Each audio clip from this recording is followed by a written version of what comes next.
আজকেও তো একটা রথ এলো না। আমি ভাবলাম যে রথ আসবে, কিন্তু তো রথ এলো না। চলো রাস্তায় গিয়ে দেখি যে রথ আসছে কিনা।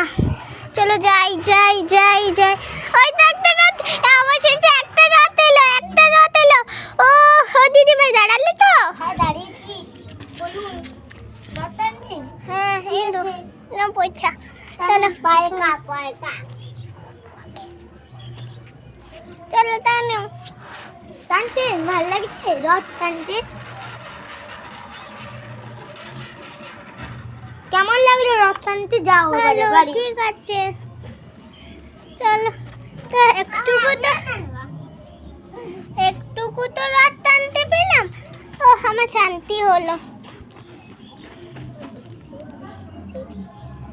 চলো আমার বন্ধুর ঘরেও তো রথ আনতে হবে, রথের পুজো হবে, যাব রথ আনতে। রথ মানে রথ পুজো করতে। চলো এটা তো আমার রথ, ঠিক আছে। আমার রথে তো এখনো কিছুই নেই, শুধুমাত্র দুটো ফুল। এখন অনেক কিছু প্রয়োজন। চলো যাই আনি।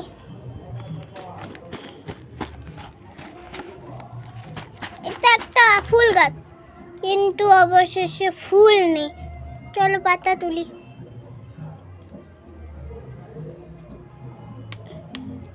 হয়ে যাবে।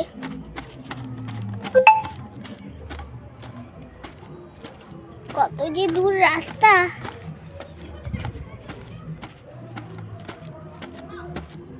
এই তো অবশেষে ফুল গাছ। ফুল তুলে নি। চলো যাই, অনেক দেরি ঘর যেতে। চলো তাড়াতাড়ি। এই তো চলে এসেছি। ও চলো এবারে পূজা করার পর।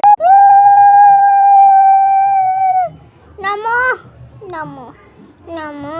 আমি এটা কি ভালো সাজিয়েছি? যদি ভালো সাজাতে পেরে থাকি তোমরা কমেন্টে জানিও আমার রথটা কেমন লাগছে। আমরা কালকে উল্টো রথে রথ বার করেছিলাম বলে সেগুলোর চাকাগুলো নেই, একটু মিস্টেক হচ্ছে, মানে একটু খারাপ লাগছে। এটা তোমরা অ্যাডজাস্ট করে নিও। চলো এবারে আমার তো রথ পুজো হয়ে গেল, এবারে আমি রথ টানবো। চলো রথ টানবো এরপর। আমাকে রথ টানতে দিবি? হ্যাঁ দেবো, আছো আমি তোমারই অপেক্ষা করছিলাম।